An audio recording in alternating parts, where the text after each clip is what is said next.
வலிமையும் வளமையும் வாழ்வும் நேர்மையும் உண்மையும் புகழும் உங்களுக்கு உண்டாயிருக்கும்படியாக வாழ்த்தி ஆண்டவரும் மீட்பருமாயிருக்கிற தேவனுடைய திருப்பெயராலே இந்த வார ஞாயிறு சிந்தனைக்காக உங்களை அன்போடு அழைக்கிறேன்.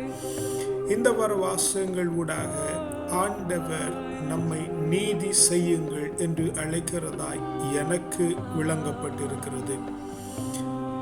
முதல் வாசகத்தின் வழியாக நீதி ஒரு மருந்து என்றும், 11 பாடல் வழியாக நேர்மையாக ஆட்சி செய்கிறது நீதி என்றும், இரண்டாவது வாசகத்தின் வழியாக உழைப்பதே நீதி என்றும், நற்செய்தி வாசகத்தின் வழியாக நீதி செய்கிறதற்கு தடை உண்டாகும், எதிர்த்து நின்று ஆக வேண்டும், எதை குறித்தும் கவலைப்பட வேண்டாம் என்று ஆண்டவர் நமக்கு உறுதிப்படுகிறதை பார்க்கிறோம்.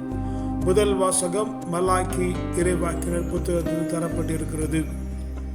இந்த பகுதியிலே ஆண்டவர் மிக தெளிவாக சொல்லுகிறார், ஆணவக்காரர்களும் கொடுமையாளர்களும் தண்டிக்கப்படுவார்கள், அவர்கள் தீக்கிரையாக்கி சருகாவார்கள், அவர்களுடைய கிளையும் வேரும் அகற்றப்பட்டிருக்கும். அப்படி என்று சொன்னால் ஆணவக்காரரும் கொடுமைக்காரரும், யார் ஆணவக்காரர்? யார் தன்னை முன்னிறுத்தி தான் இல்லாமல் இந்த உலகத்தில் எதுவும் இல்லை என்றோ, தான் இல்லாமல் தன்னை சுற்றி இருக்கிற காரியங்கள் எதுவும் நடைபெறக்கூடாது என்றோ தன்னை முன்னிறுத்தி, தன்னை அனாவசியமாய் முன்னிறுத்தி எவன் முன்னிறுத்தி செயல்படுகிறானோ அவன் ஆணவக்காரன். அவன் தன்னை முன்னிறுத்துகிறான், தன்னை சுற்றி இருக்கிற காரியங்களையும் தன்னை உண்டாக்கின ஆண்டவனையும் தான் எந்த நோக்கத்திற்காக இந்த உலகத்திற்கு அனுப்பப்பட்டிருக்கிறோம், சரியானதை செய்ய வேண்டும் என்கிற எண்ணம் இல்லாமல் தனக்கு தோன்றினதை, தனக்கு விருப்பமானதை, தனக்கு பிடித்திருக்கிறதை, தனக்கு லாபமானதை ஒருவன் முன்னிறுத்தி செய்கிறானோ அவன் ஆணவக்காரன் எனப்படுகிறான். தன்னுடைய சுய லாபத்திற்காக தன்னை முன்னிறுத்துகிற எவனும், அடுத்தவர்களை கொடுமை அடிமைப்படுத்துகிற எவனும் அவனுடைய கிளைகளும் வேறும் அழிந்து போகும் என்று மலாக்கி தீர்க்கதரிசி வழியாக ஆண்டவர் முதலாவது இங்கே உரைக்கிறதை பார்க்கிறோம். அப்படி சொல்லுகிற பொழுது ஆண்டவர் இரண்டாவது வாசகத்திலே 2வது வசனத்திலே எப்படி சொல்லி தருகிறார்? ஆண்டவருக்கு அஞ்சி அவருடைய கட்டளைகளுக்கு அடிபடிந்து நடக்கிறவர்கள் மேல் நீதியின் கதிராய சூரியன் எழும் என்று சொல்லி, ஆண்டவருக்கு அஞ்சி நடக்கிறது என்றால் அவருக்கு பயந்து நடுங்கி நடக்கிறது அல்ல, அவருடைய கொள்கைகளின்படியும் அவருடைய நியமங்களின்படியும் அவர் உனக்கு என்ன விளம்பி இருக்கிறாரோ அதன்படி நடக்கிறதும் ஆண்டவருக்கு அஞ்சி நடக்கிறது. யாரோ ஒருவன் எதையோ கற்பிக்க, இது ஆண்டவரிடத்திலிருந்து வந்தது, இவன் படிதான் செய்ய வேண்டும் என்று சொல்லி நடக்கிறது அல்ல, ஆண்டவருக்கு அஞ்சி நடக்கிறது. ஆண்டவருக்கு அஞ்சி நடக்கிறது என்றால் நீ தனிமையில இருந்து ஆண்டவர் உன்னிடத்தில் என்ன பேசினார் என்று நீ செய்ய வேண்டும் என்று ஆண்டவர் உனக்கு என்ன உரைத்தாரோ அதை நீ செய்து உனக்கு அடுத்திருக்கிறவருக்கும் கற்பிக்கிறது தான் ஆண்டவருக்கு அஞ்சி நடக்கிறது. அல்லாமல் இந்த உலகத்தான் சொல்லுகிறபடி எல்லாம் ஆண்டவருக்குரிய அச்சம் இல்லை, அதை நீ நன்றாய் புரிந்து கொள்ள வேண்டும். இப்படி நீதியான வாழ்க்கை வாழுகிறது, சரியான வாழ்க்கை வாழுகிறது. நீதியின் சூரியன் உன்மேல் எழும் என்று ஆண்டவர் சொல்லுகிறார். நீதியின் சூரியன் என்றால் என்னவென்றால் சரியானதை செய்ய வேண்டும், நியாயமானதை செய்ய வேண்டும், நேர்மையானதை செய்ய வேண்டும்.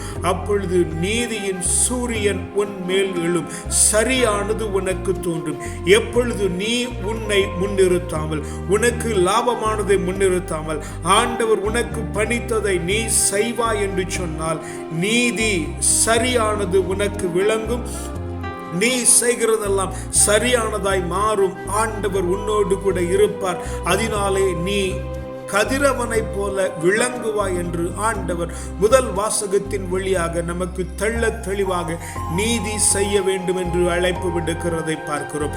11 பாடல் வழியாக இந்த திருப்பாடல் நமக்கு மிக தெளிவாய் கற்றுத் தருகிறது. ஆண்டவர் நேர்மையாய் ஆட்சி செய்கிறார். நீதி என்றால் என்ன? நீதி என்றால் நேர்மையாய் இருக்கிறது. நீதி என்றால் சரியாய் செய்கிறது, நேர்மையாய் இருக்கிறது. நேர்மையாய் இருக்கிறது என்று சொன்னால் அவன் இயல்பிலே இருக்கிறது. எது தனக்கு லகுவாக வருகிறதோ, எது தனக்கு லாபகமாக வருகிறதோ, எது அவனுடைய இயற்கையாய் இருக்கிறதோ அதன்படி நடக்கிறது. இயற்கை அதைத்தான் செய்கிறது. அது தன்னுடைய இயல்பில் நடக்கிறது. அதனால் தான் திருப்பாடல் 98 நமக்கு அங்கே சொல்லித் தருகிறது, கடல்களே, மலைகளே, நிலத்தில் காணப்படுகிற அத்தனையும் ஆண்டவரை புகழுங்கள். அவைகள் ஆண்டவரை புகழுங்கள் என்று சொன்னால் அவர்களும் உங்களைப் போல அல்லேலூயா ஸ்தோத்திரம் என்று சொல்லி திரிகிறது இல்லை. அவர்கள் தங்களுக்கு கொடுக்கப்பட்ட வேலைகளை, ஏற்ற மாற்றங்களை ஏற்ற வேளையில் செய்து அவர்கள் நியாயமானதை, சரியானதை, நேர்மையானதை, தனக்கு இயல்பானதை, எது தனக்கு கொடுக்கப்பட்டிருக்கிறதோ அதை அவர்கள் செய்து கொண்டிருக்கிறார்கள். அப்படித்தான் இயற்கையும் உலகம் ஆண்டவரை புகழ்கிறது. ஆண்டவர் நேர்மையில் ஆட்சி செய்கிறார் என்று சொன்னால் அவர் சரியானதை செய்கிறார். இயற்கையில் சரியானது நிகழ்கிறது, சரியானது நடக்கிறது. இந்த உலகம் சரியாய் பாவிக்கிறது, சரியாய் நடக்கிறது. அதனாலே தான் இயற்கை ஆண்டவரை புகழ்கிறது. ஆண்டவர் அவர் இயல்பில் இருக்கிறார், நாமும் நம்முடைய இயல்பில் இருக்க வேண்டும். இந்த உலகம் சொல்லித் தருகிற இயல்பு அல்ல. நீ தனியாயிருந்து ஆண்டவரிடத்தில் என்ன இயல்பு என்னிடத்தில் இருக்கிறது என்று கேட்டு அவர் உனக்கு எதை விளம்புகிறாரோ அதை நீ தானாக செய்கிற பொழுது அது உனக்கு தானாக வரும். எந்த விதமான எஃபர்ட்டும் அங்கே போட வேண்டிய சூழ்நிலை இராது. தானாக அது வரும். அது தேவனிடத்தில் இருந்து வருகிறதா இருக்கும்.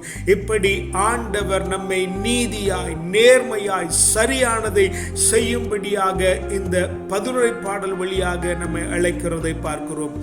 நீதி நமக்கு மருந்தாய், மருவுந்தாய், நம்மை தேற்றுகிறதாய், நமக்கு வலுவை தருகிறதாய், வல்லமையை, ஆற்றலை தருகிறதாய் இருக்கும்.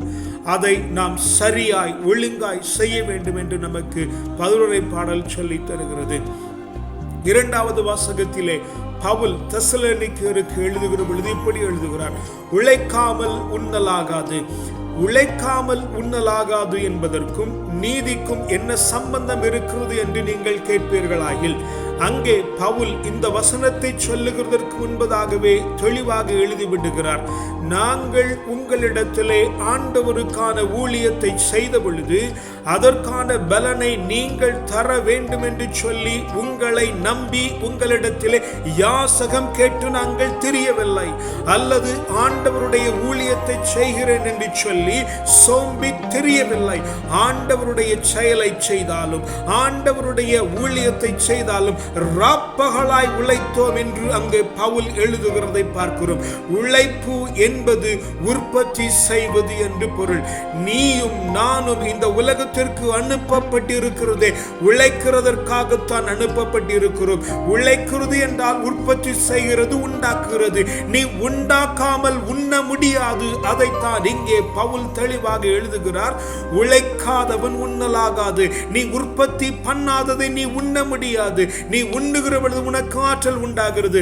உண்பது என்றால் வெறும் உணவு மாத்திரமல்ல. இந்த உலகத்திலே கொடுக்கப்பட்டிருக்கிற சக்தி பாலிக்கிற, வல்லமை தருகிற, ஆற்றல் தருகிற அத்தனையும் உணவுதான்.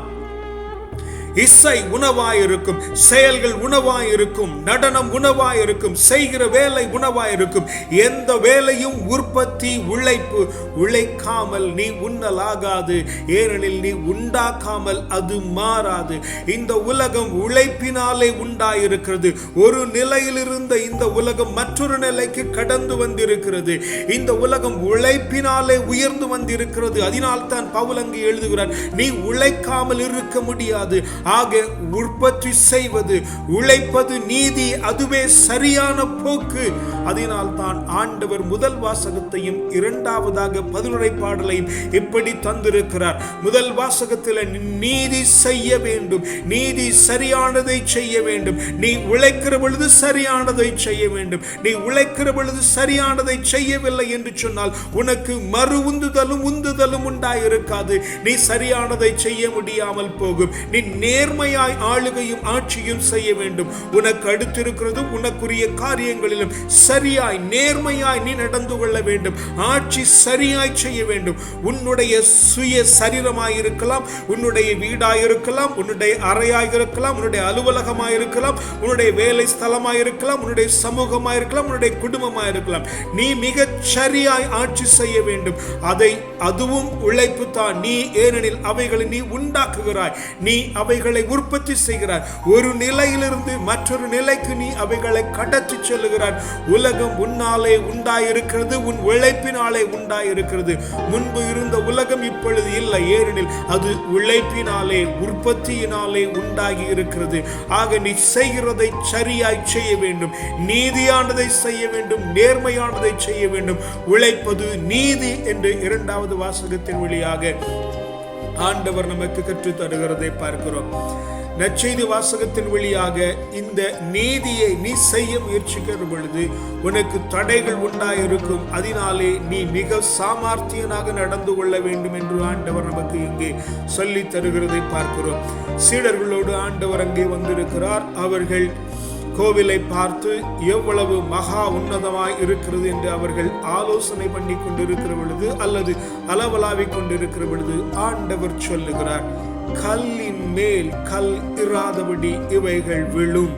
அப்படி என்று சொன்னால் இவை மாறி போகும் என்று பொருள். இன்று இவர்கள் சொல்லுவார்கள், அங்கே அவர் தீர்க்க தரிசனம் உரைத்தார், எருசலேம் தகர்ந்து போகும், அதன் ஆலயங்களும் தகர்ந்து போகும் என்று சொல்லி. எவன் தகர்த்தானோ இல்லையோ, இந்த உலகம் மாற அது தகர்ந்து விழுந்தே ஆக வேண்டும். முன்பு இருக்கிற நிலை எக்காலத்திலும் நீடித்திருக்க முடியாது. மாற்றம் என்பதே நிரந்தரமானது, அது மாறிக்கொண்டே இருக்கும். அதைத்தான் ஆண்டவர் சொன்னார் என்று சொல்லி நான் இந்த நாளிலே உங்களுக்கு சொல்லுகிறேன். கல்லின் மேல் கல் இராதபடிக்கு அது விழும், மாறும், அது மாறும்.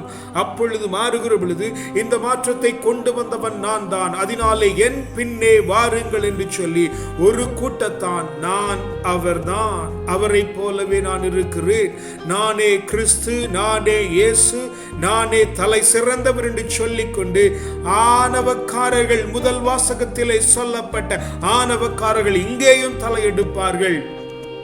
அவர்கள் அங்கே தலையெடுத்து தன்னை முன்னிறுத்தி சுயலாபத்திற்காக சகலத்தையும் செய்து முடித்து அடுத்தவனை அடிமைப்படுத்துவார்கள். நீ உழைக்காதபடிக்கு, உன்னிலே உற்பத்தி உண்டாகாதபடிக்கு அவர்கள் உன்னை தடை செய்வார்கள். அப்படி தடை செய்கிற பொழுது ஆண்டவர் அங்கே சொல்லுகிறார், உன்னுடைய தலை மயிராயிலும் கீழே விழாது, ஏனெனில் ஆண்டவரின் பக்கம் இருக்கிறார். நீ சரியானதை செய்கிறாய், நீ நேர்மையானதை செய்கிறாய். ஆண்டவர் உனக்கு எதை விளங்கி இருக்கிறாரோ, விளம்பி இருக்கிறாரோ அதை நீ செய்கிறார். அதை நீ செய்கிற பொழுது எவன் எதிர்த்து நிற்க முடியும்? எவனும் எதிர்த்து நிற்க முடியாது. நீயும் யாரையும் எதிர்த்து நிற்க வேண்டிய அவசியம் இல்லை. சரியானதை செய்துவிட்டு மிக அமைதலாயிரு. நான் சரியானதை தான் செய்திருக்கிறேன் என்று சொல்லி கூட நீ பிரசங்கம் பண்ண வேண்டாம், அடுத்தவர்களுக்கு அறிவுரை செய்ய வேண்டாம். நீ உனக்கு சரியானதை செய்து முடி, உற்பத்தி செய், உழை, சரியானதை செய், நேர்மையானதை செய். உன்னை முன்னிறுத்தாதே, அமைதலாயிரு. உங்களுடைய தலை மயிரெல்லாம் எண்ணப்பட்டிருக்கிறது.